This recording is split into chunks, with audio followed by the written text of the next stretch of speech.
আসসালামু আলাইকুম ওয়া রাহমাতুল্লাহি ওয়া বারাকাতুহু ইন্নাল হামদালিল্লাহ ওয়াসসালাতু ওয়াসসালামু আলা রাসূলিল্লাহ ওয়া আলা আলিহি ওয়া আসহাবিহি আজমাইন আম্মা বাদ। সম্মানিত তাওহীদ প্রিয় দ্বীনী ভাই বোনেরা, আমরা আজকে জানবো জান্নাতীদের খাদ্য সম্পর্কে।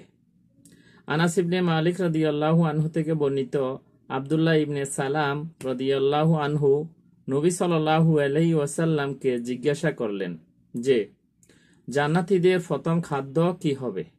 নবী সাল্লাল্লাহু আলাইহি ওয়াসাল্লাম তার উত্তরে বললেন যে অতিরিক্ত মাছের কলিজা। হাদিসটি সহিহুল বুখারী, হাদিস নম্বর 3329 নম্বর হাদিস। সাওবান রাদিয়াল্লাহু আনহু থেকে বর্ণিত, তিনি বলেন, আমি রাসূল সাল্লাল্লাহু আলাইহি ওয়াসাল্লাম এর নিকট দাঁড়িয়েছিলাম। এমন সময় ইহুদিদের এক পণ্ডিত লোক এসে নবী সাল্লাল্লাহু আলাইহি ওয়াসাল্লামকে জিজ্ঞাসা করলেন, জান্নাতে সর্বপ্রথম প্রবেশের অনুমতি কে পাবে? রাসূলুল্লাহ সাল্লাল্লাহু আলাইহি ওয়াসাল্লাম বললেন, মুহাজিরদের গরিব তথা এরা একেবারে নিঃস্ব। ইহুদি আবার বলল, এদের জান্নাতে প্রবেশের পরে কি দ্বারা মেহমানদারি করানো হবে? তিনি সাল্লাল্লাহু আলাইহি ওয়াসাল্লাম বললেন, অতিরিক্ত মাছের কলিজা দ্বারা।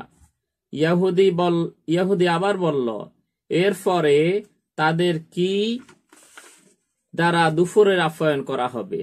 তিনি বললেন, জান্নাতে সরে খাওয়া একটি জান্নাতি ষাঁড় তাদের জন্য জবাই করা হবে।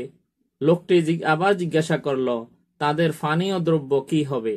তিনি সাল্লাল্লাহু আলাইহি ওয়াসাল্লাম বললেন, জান্নাতের একটি ঝর্ণা যার নাম সালসাবিল, এর পানি পান করানো হবে জান্নাতীদেরকে।